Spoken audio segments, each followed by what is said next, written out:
Good morning, student. In last lecture, we have started ultrastructure and function of plasma membrane. We have seen what is meant by plasma membrane, chemical composition of plasma membrane, and one model of plasma membrane, that is bilayer lipid model. So today we'll see next model, that is fluid mosaic model of plasma membrane.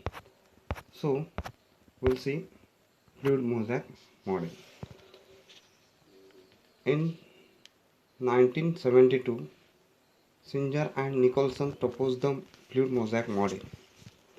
It is mostly convincing model, widely accepted as best explaining the properties of plasma membrane. According to this model, the biological membrane are assumed to be quasi-fluid structure in which the lipid and integral protein are arranged in a mosaic manner. Here we can see lipid and integral protein which are arranged in mosaic manner.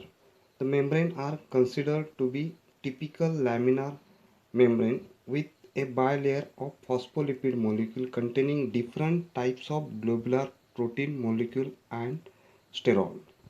Here presence of phospholipid molecules, that's phospholipid molecule are spread in double layer. Okay, these are the phospholipid molecule which are spread in double layer.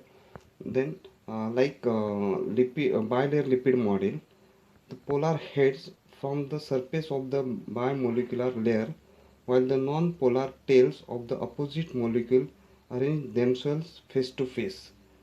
Polar heads are hydrophilic and non-polar tails are hydrophobic.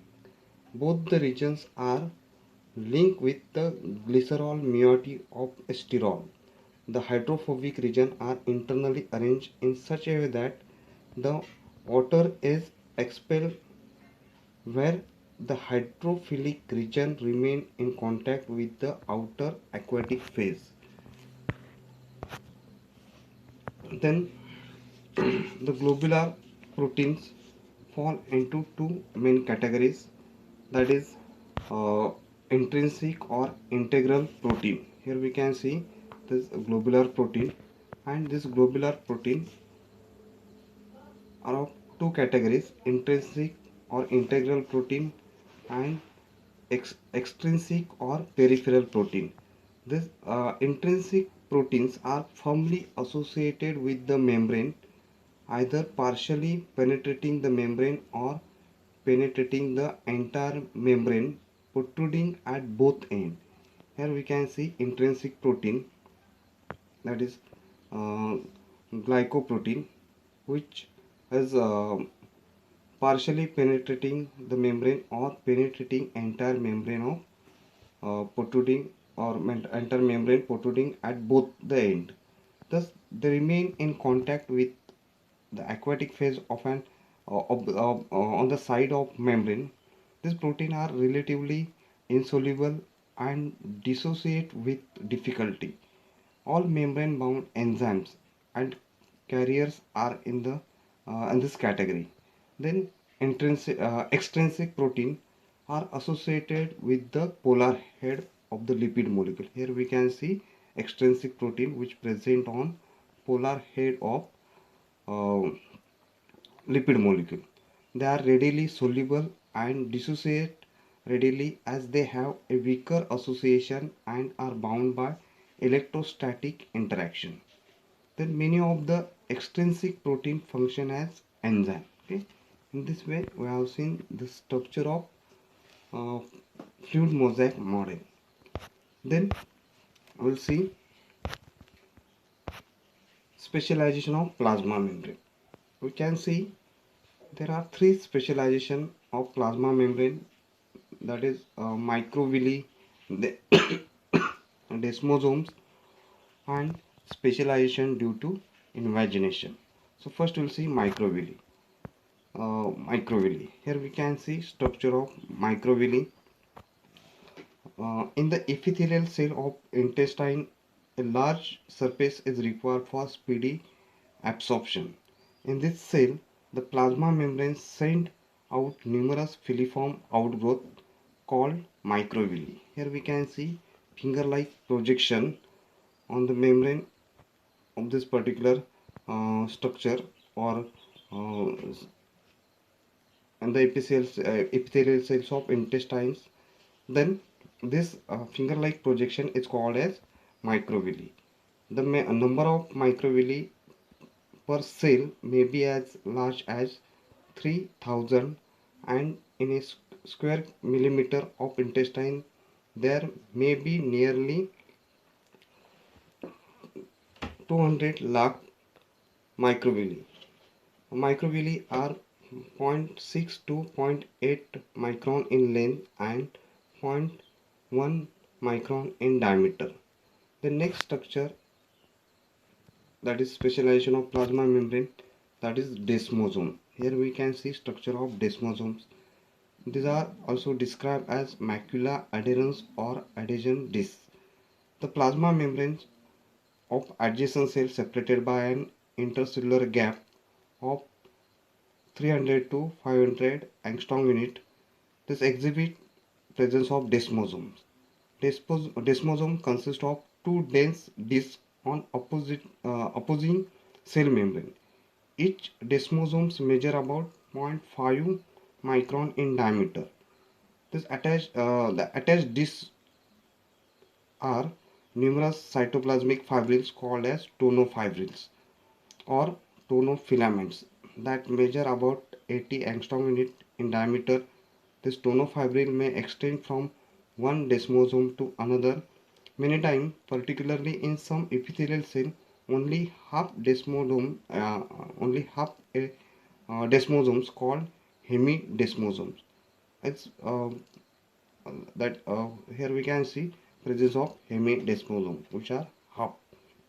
Then septate hemidesmosomes are found in the cells of invertebrates. Desmosomes increase intercellular adhesion and tonofibril provide intercellular mechanical support. Okay, this is about desmosome. Then next specialization due to invagination. At the base of certain cell involved in rapid water transport, numerous infolding of plasma membrane are known to divide basal cytoplasm into narrow compartments. Then it is believed that large mitochondria which convert or this large mitochondria concentrate within this compartment provide energy for the rapid water transport. Okay, this is about specialization due to invagination. Then in this way we have seen ultrastructure and function of plasma membrane. Now we'll see functions of plasma membrane. Plasma membrane is protective barrier. It's regulate transport in and out of cell. That is, it's act as selectively permeable membrane. It's allow cell recognition, provide anchoring site for filaments of cytoskeleton. Then this plasma membrane, it is delimiting membrane. Plasma membrane governs the entry and exit of both micromolecules as well as macromolecule into and out of the cell. Entry and exit of micromolecules is mainly through a process of diffusion, while the process of endocytosis is chiefly responsible for the entry of macromolecules. Then, depending upon the physiological status of cell, the plasma membrane acts in different way. This act as a impermeable membrane. This impermeable membrane provide free passage only for gases and prevent entry and exit of all other. Uh, for example, unfertilized eggs of some fishes. Uh, then semi-permeable membranes. Semi-permeable membranes allow the solvent molecule to pass across freely while passage of solute is hindered. Then selectively permeable membrane provide free passage only to a certain selected micromolecules. Then dialyzing membrane or dialyzer restrict the entry and exit of all colloids while with the hydrostatic pressure, the crystalloid particles are dispatched across the membrane, for example, nephron or kidney cells.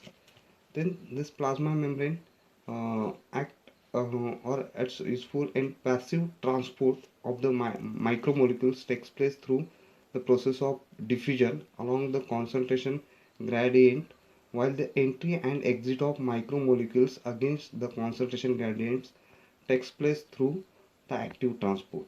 Then incorporation of solid and liquid macromolecules takes place through the process of endocytosis, which is active mechanism involved in expenditure of energy.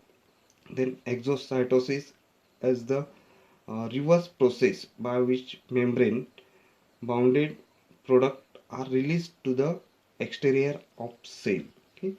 Then we'll see special function of this plasma membrane, that is phagocytosis and pinocytosis. Then this we'll see phagocytosis. Phagocytosis means cellular eating. And this process by which solid material are ingested in bulk by cell. And phagocytosis, a cell engulfs particles in vacuoles. Then vacuoles fuses with lysosome to digest that particular particle. Okay. Then it is commonly met with a number of protozoa and is intimately linked with amoeboid motion. The process of phagocytosis may be distinguished into two distinct phenomena. First, solid macromolecule established. Here we can see the process of phagocytosis. Here solid macromolecules establishes contact or adheres to plasma membrane, and the second in which the particle actually penetrate the cell. Then again we can see another photograph which showing process of phagocytosis. This incorporation of particles in the cells include formation of thin, highly lamellar pseudopodia that extend over the surface of the particle until the particle gets completely surrounded. Okay, here we can see formation of pseudopodia, and afterward this particles get completely engulfed or completely surrounded by this particular pseudopodia. Then this process result in the formation of vesicle. Here we can see uh, formation of vesicles. Then this is described as phagosomes. Okay, these vesicles are called as phagosomes. For phagosomes often unite with the pre-existing lysosome to form the digestive vacuole. This digestion of solid macromolecule takes place within the digestive vacuoles through the activity of various hydrolytic enzyme. Okay, here after surrounding this particular macromolecules, completely surrounding of this macromolecules, then along with hydrolytic enzyme or digestive enzyme, the digestion of this particular macromolecule takes place. Okay, this is what phagocytosis. Then next is pinocytosis. Pinocytosis here is cellular drinking. The uptake of liquid particles takes place through pinocytosis. In pinocytosis, molecules are taken up when extracellular fluid is gulped into tiny vesicle. Okay, like phagocytosis, this the process resemble phagocytosis. The vesicle formed in the process of pinocytosis is described as pinosomes. Pinosomes are often transported to other portion of the cell. Okay, here when that particular liquid molecule come in contact with plasma membrane, the formation of that particular plasma membrane engulf this particular um, fluid molecule, and then it completely surround this fluid, and their formation of vesicle, that is called as pinosomes, and these pinosomes often transported to other portion of the cell, and here digestion of this particular liquid takes place. Okay, in this way we have seen this pinocytosis. And And this way we have seen ultrastructure and function of plasma membrane. Okay, this is the process of pinocytosis. And here we have completed this point, that is ultrastructure and function of plasma membrane. And next lecture we will see ultrastructure and function of endoplasmic reticulum. Thank you.